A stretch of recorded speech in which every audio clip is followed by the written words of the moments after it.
Blackstone Audio presents Easy Street, The Hard Way, a memoir, by Ron Perlman with Michael Largo. This book is read by Ron Perlman. Chapter 1. A couple of cannibals are eating a clown. The year 1969 was a culturally packed dividing line, or a closing of many circles that changed scores of things, not only for me, but also for history. Nixon was sworn in as president, and the death toll in Vietnam reached 320,000. A man had actually walked on the moon. The Jets, quarterbacked by Broadway Joe Namath, had won the Super Bowl, and the underdog Mets would win their first World Series.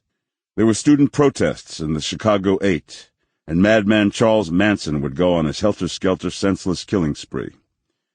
The Academy Award for Best Picture would go to Midnight Cowboy. John Wayne would win a long-awaited Best Actor Oscar for his performance in True Grit. And the young and dashing Newman and Redford duo would bust the box offices and hearts of American women in Butch Cassidy and the Sundance Kid. And on the radio that year, the counterculture had gone commercial. The big hits blaring from every transistor and cartooner were the songs The Age of Aquarius, Let the Sunshine In, Come Together, Crimson and Clover, and In the Year 2525. Theater was also at an apex, culturally well-regarded and important, and probably never to return to the status in which it was held then. The thing we now called off-Broadway was invented in basements and factory lofts of the Lower East Side, and during that very week, when my girlfriend and cousin tracked me down, there were over 100,000 people converging on Max Yeager's farm in Woodstock. This is how the script was written for me that day. A guy walks out of a restaurant in late summer of 1969. He's about to get the big kind of news that happens only a few times in life.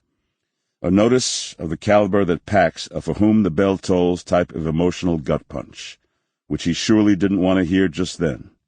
Not when for the first time in his life he was actually feeling sort of good about himself. He's in the quaint little New England town of Stockbridge, Massachusetts, nestled in the Berkshire Mountains. It's a beautiful, sunny day, the kind with blue-eyed skies and air as fresh as a fucking dinner mint.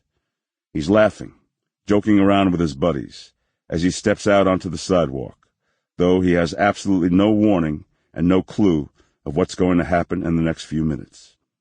He just finished lunch in a cheap eatery, a hole-in-the-wall joint named Alice's Restaurant, the same one made famous by folk singer Arlo Guthrie, the one where you can get anything.